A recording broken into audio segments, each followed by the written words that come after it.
No dia do meu casamento, descobri que minha noiva estava grávida, do meu irmão.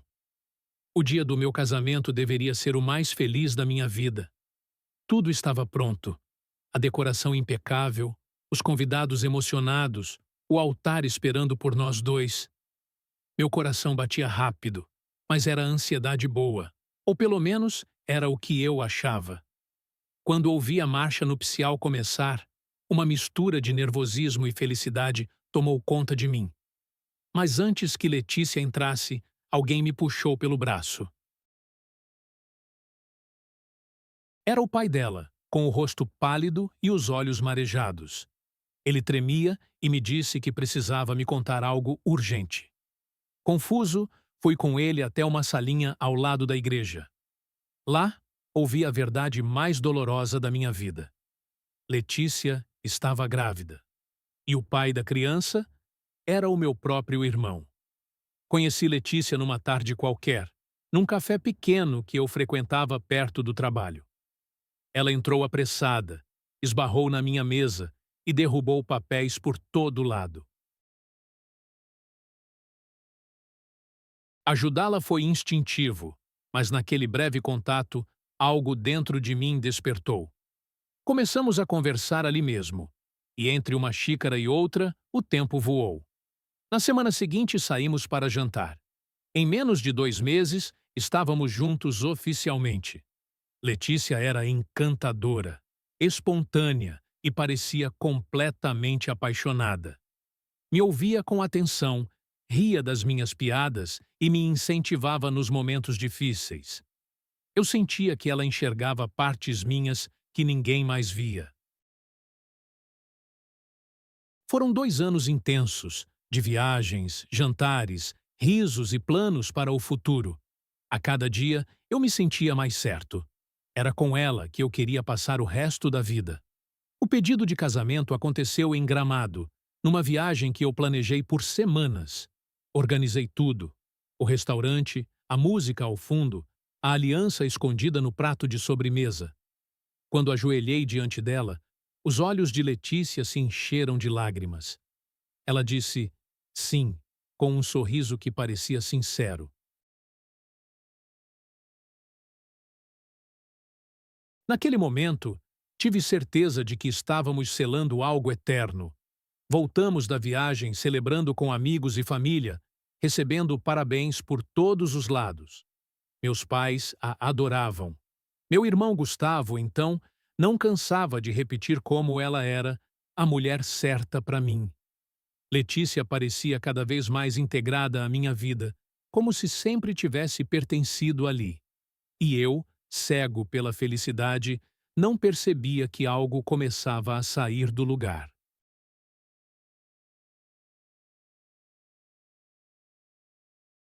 Nos meses seguintes, ela começou a passar mais tempo com minha família.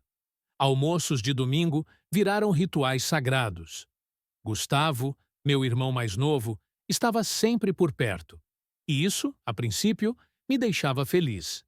Ele e Letícia pareciam se dar muito bem, riam juntos, compartilhavam piadas internas. Achei que fosse apenas afinidade.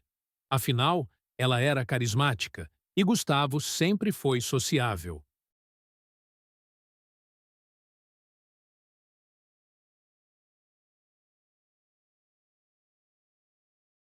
Mas algo me incomodava.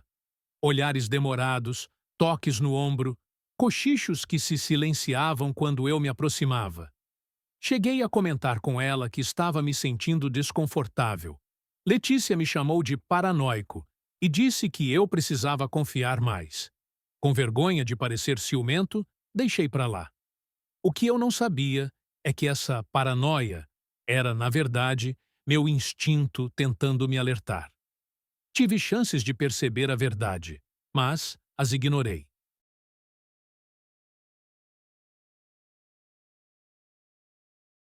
No fundo, eu não queria acreditar que algo tão sujo pudesse estar acontecendo tão perto de mim.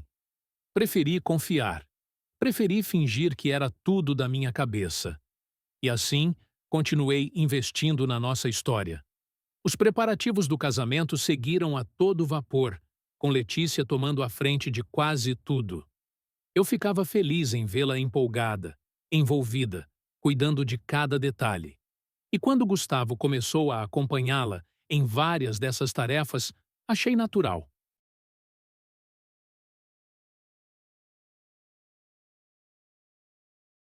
Ele tinha tempo livre. Ela dizia que ele ajudava muito, e eu aceitei. Aceitei porque amava, porque estava iludido, porque achava que o amor era suficiente para proteger a gente de qualquer traição. Que tolo eu fui! Planejar o casamento com Letícia era como viver um sonho acordado. Ela fazia questão de escolher cada detalhe, do convite ao tipo de flor nas mesas. Criamos juntos uma playlist com as músicas que marcaram nossa história. Escolhemos um buffet que unia nossas comidas favoritas, um salão com vista para o pôr do sol, e decidimos por uma cerimônia pequena, apenas para amigos e família. Letícia parecia viver um conto de fadas. Os olhos dela brilhavam quando falava do vestido, do bolo, da lua de mel. Eu me sentia sortudo por estar ao lado de alguém que demonstrava tanto entusiasmo.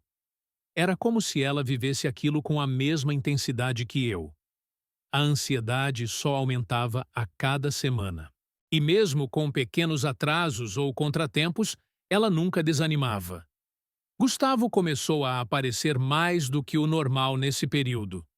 Sempre disposto a ajudar, ele se oferecia para levar Letícia nas provas de vestido, para buscar amostras de lembrancinhas e até para escolher os arranjos da decoração. Eu estranhava, mas justificava como excesso de zelo. Afinal, Gustavo era meu irmão. Não havia razão para desconfiar. Letícia dizia que ele era uma mão na roda e que eu deveria agradecer. Às vezes, eu me sentia deslocado nas decisões. Ela e ele estavam tão afinados, tão em sintonia, que comecei a sentir como se fosse apenas mais um na equipe. Ainda assim, me calei. Não queria parecer controlador ou inseguro. Afinal, era só uma fase. Ou era isso que eu insistia em acreditar. Alguns amigos chegaram a comentar que Letícia e Gustavo pareciam próximos demais.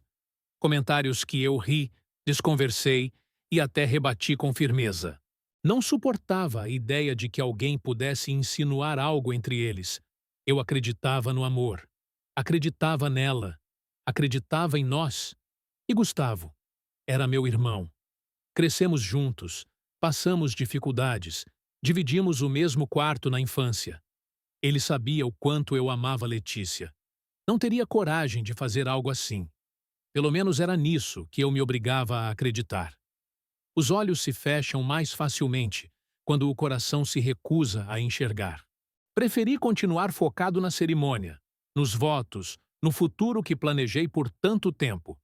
Nunca imaginei que estava prestes a ser traído por duas das pessoas que eu mais amava.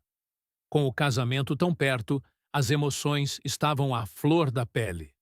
Cada pequena conquista nos preparativos era celebrada com um brinde ou uma postagem nas redes sociais. As pessoas comentavam como éramos um casal perfeito. Recebíamos elogios, presentes e declarações. Tudo parecia caminhar para um final feliz. Até mesmo os meus pais diziam que Letícia era a nora dos sonhos. Ninguém suspeitava de nada. Tudo foi construído com uma aparência impecável, como se estivéssemos vivendo em um palco bem iluminado, escondendo os bastidores sombrios. E eu, protagonista cego pela paixão, me preparava para entrar naquele altar, acreditando que seria o começo de uma nova vida. Mal sabia eu que seria o fim de tudo que conhecia. A frequência com que Gustavo aparecia nos encontros relacionados ao casamento começou a me incomodar. Ele estava em absolutamente tudo. Reunião com cerimonialista, visita técnica ao local da festa, escolha de doces, lembrancinhas e até provas de música para a entrada da noiva. Letícia dizia que ele tinha bom gosto e ajudava a aliviar a pressão. Eu tentava acreditar nisso, mas algo ali parecia exagerado. Comecei a notar que eles trocavam olhares cúmplices quando achavam que eu não estava olhando. A forma como se tocavam, um abraço demorado demais, uma mão no ombro que se estendia por segundos a mais, me deixava desconfortável. Ainda assim, calei. Tinha medo de parecer neurótico, de estragar tudo por ciúmes sem provas. Teve um dia em especial que me marcou. Cheguei em casa mais cedo do trabalho e encontrei os dois sentados no sofá. Riam juntos, como adolescentes contando segredos. Quando entrei, ambos se calaram de imediato. Letícia se levantou rápido. Disse que estavam vendo ideias para a decoração. Gustavo, visivelmente sem graça, foi embora logo em seguida. Aquele silêncio repentino e as desculpas forçadas martelaram minha cabeça durante dias. Fiquei remoendo aquilo, mas nunca tive coragem de confrontá-los. Ainda amava demais para acreditar que algo estivesse acontecendo. Preferi manter a fantasia de que era apenas afinidade, de que minha insegurança era o problema. Não queria admitir que talvez eu estivesse perdendo os dois ao mesmo tempo. As conversas com Letícia começaram a esfriar. Ela dizia que era cansaço, que os preparativos estavam sugando sua energia. Eu compreendia, mas sentia que havia algo além do estresse. Tentava reaproximar, reaquecer, mas a frieza permanecia. Curiosamente, Gustavo parecia mais animado do que nunca. Estava sempre disposto a ajudar, elogiando Letícia o tempo todo, falando com brilho nos olhos sobre o grande dia. Era como se estivesse mais empolgado do que eu. Os comentários dele começaram a soar ambíguos, como se houvesse algo por trás das palavras. Em uma conversa informal, chegou a dizer que nunca viu alguém brilhar tanto quanto ela no vestido de noiva. Aquilo me soou estranho. Mas mais uma vez, engoli em seco e segui. Com o tempo, comecei a me afastar emocionalmente. Já não compartilhava com ninguém meus sentimentos. Era como se eu estivesse trancado dentro de mim mesmo, gritando para ser ouvido. A dúvida crescia como uma erva daninha, corroendo a imagem perfeita que eu criei. Ainda assim, continuei sorrindo nas fotos, fazendo votos e fingindo que tudo estava certo. No fundo, uma parte de mim já sabia. Talvez não a verdade completa, mas algo me dizia que eu estava prestes a ser quebrado. Só não sabia que seria no momento mais simbólico da minha vida. Só não sabia que, atrás daquele véu branco, havia um segredo tão cruel quanto imperdoável. O dia do casamento amanheceu com o céu limpo, e o clima parecia conspirar para algo especial. Acordei cedo, revisei meus votos mais uma vez e coloquei o terno que Letícia tinha ajudado a escolher. A igreja estava linda, decorada com flores brancas e lavanda, do jeito que ela sempre sonhou. Os convidados chegavam sorrindo, emocionados. O fotógrafo captava cada detalhe enquanto a banda afinava os instrumentos. Eu sorria para todos, mas, por dentro, havia um frio estranho no estômago. Era como se minha intuição me alertasse que algo estava para acontecer. Tentei afastar os pensamentos negativos, repetindo para mim mesmo que era só ansiedade. Afinal, eu estava prestes a me casar com a mulher que eu amava. Enquanto esperava no altar, o som da marcha nupcial começou a tocar. Todos se viraram para o fundo da igreja e eu senti minhas mãos suarem. Antes que Letícia aparecesse, senti um toque firme no meu ombro. Era o pai dela, visivelmente abalado, com o rosto pálido e a voz embargada. Precisamos conversar. Agora, ele sussurrou, me puxando para uma sala lateral. Confuso e preocupado, fui com ele, achando que algo havia acontecido com Letícia. Nunca imaginaria que a verdade que ele carregava iria destruir tudo. Sentamos, e ele demorou a falar. Olhou nos meus olhos com pesar e deixou escapar a frase que mudou minha vida. A Letícia está grávida, e o filho não é seu. Minha respiração falhou. O tempo pareceu parar. Como assim? Perguntei, ainda sem entender. Ele então me mostrou mensagens do celular da esposa dele, que havia flagrado conversas entre Letícia e Gustavo.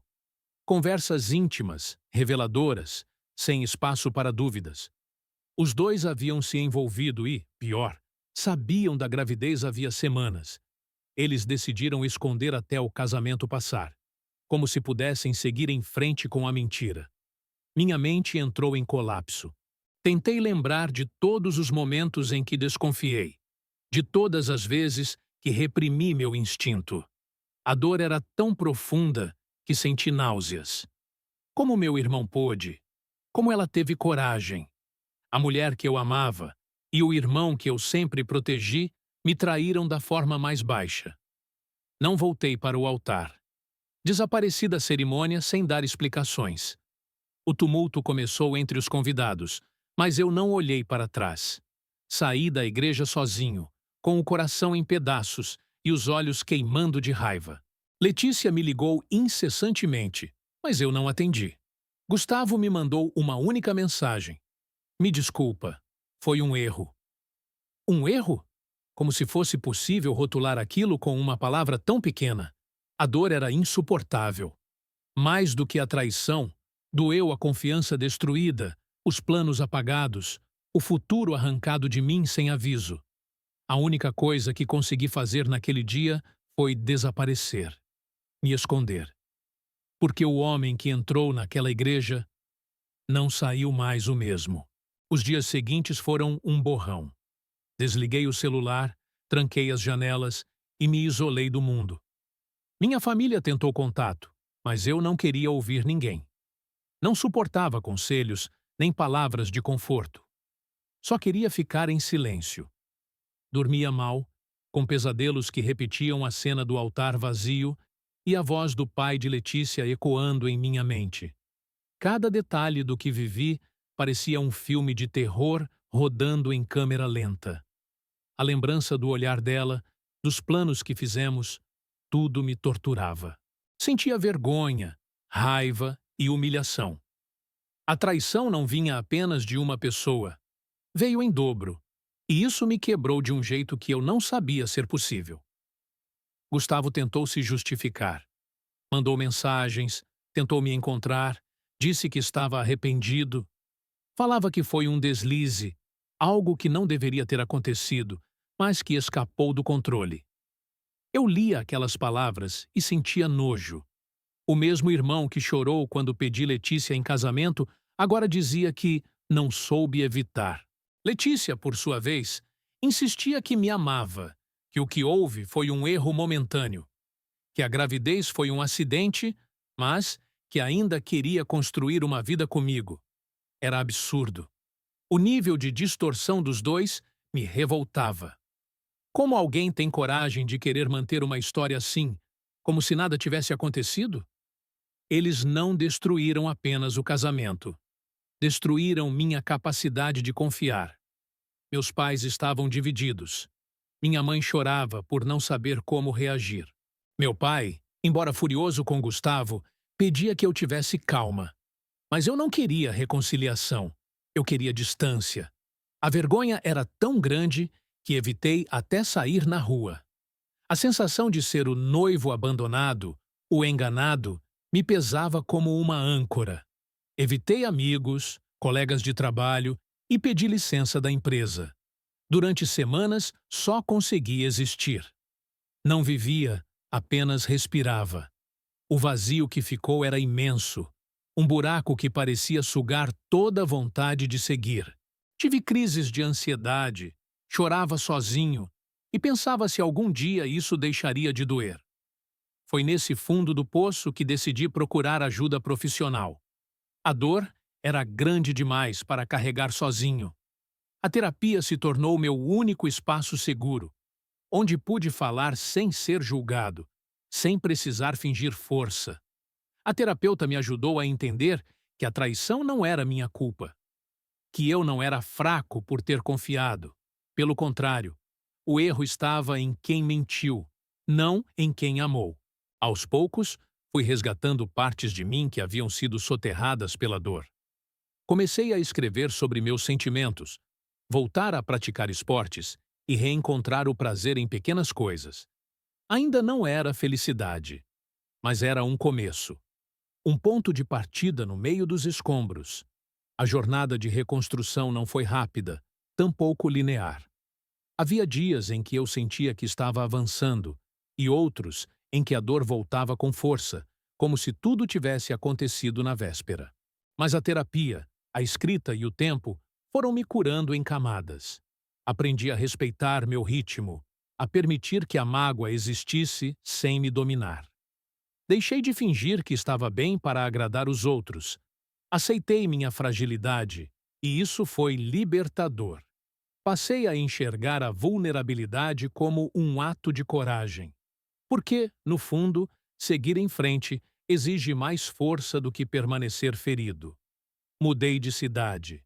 Precisava de um recomeço real, longe dos cenários que me lembravam a traição. Em outra cidade, com novos rostos e novos caminhos, comecei a respirar com mais leveza. Voltei a trabalhar, conheci pessoas interessantes e, pela primeira vez em meses, sorri de verdade. Não era mais o mesmo homem de antes, e isso não era ruim. Era um homem mais atento, mais cuidadoso consigo mesmo. Deixei de buscar respostas no passado e comecei a fazer perguntas melhores sobre o meu futuro. Não queria mais viver com medo de ser enganado. Queria aprender a amar de novo, mas com consciência. Soube, por meio da minha mãe, que Gustavo assumiu a paternidade da criança. Ele e Letícia tentaram levar adiante uma relação, mas não durou muito. Ao que parece, o que os unia era a emoção do proibido, e não o amor. Eles não estão mais juntos. Quando ouvi isso, não senti vingança nem prazer. Apenas um alívio silencioso por não estar mais envolvido naquele ciclo doentio. Não desejo mal a eles. Apenas distância. O perdão, descobri, não é aceitar o que fizeram. É decidir que aquilo não me controla mais. E isso eu conquistei. Levei tempo, mas finalmente consegui soltar o peso. Hoje, olho para trás e enxergo um homem que sobreviveu à pior dor que já sentiu. Mas, mais do que isso, vejo alguém que se reconstruiu com dignidade. Já não sou o noivo traído. Sou alguém que aprendeu a se amar primeiro. Não posso mudar o que vivi, mas posso transformar o que vem pela frente. E se existe algo que a dor me ensinou, foi isso. A queda pode ser o início da subida, desde que você não desista de si mesmo. Nem toda dor precisa te definir. Às vezes, ela serve apenas para te mostrar por onde não voltar. A traição que vivi poderia ter me destruído, mas me ensinou a amar a pessoa mais importante, eu mesmo. E você? Já viveu algo parecido? Compartilhe a sua história nos comentários, curta o vídeo e se inscreva no canal. Todos os dias, uma nova história que toca fundo o coração.